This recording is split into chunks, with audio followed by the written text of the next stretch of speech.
ginamit na naman nila yung profile ni Paza, oh.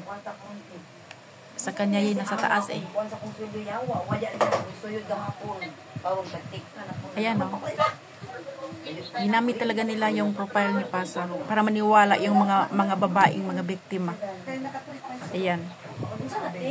So, wag na wag kayong maniwala, guys. May pipila pang ka doon. Ayan, oh.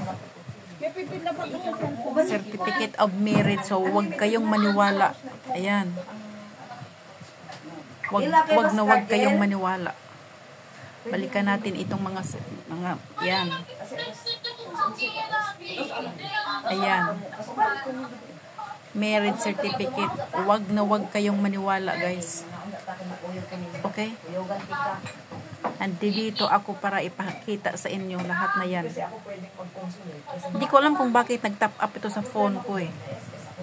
Siguro ginamit ako ni May Kapal. Tignan nyo. Ayan. Tignan nyo talaga.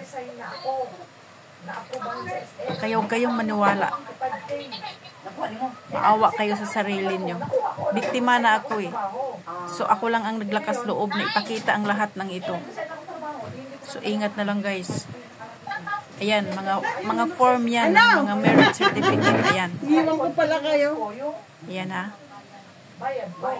Mga form yan ng marriage certificate. Kaya wag na wag kayong maniwala. Okay? Tignan nyo. Mga kalukuhan lang ito eh. Ayan.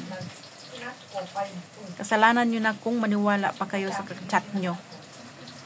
So, ako ay ano ko talaga, experience ko talaga ito. Kaya sinishare ko lang sa inyo ang buong experience ko.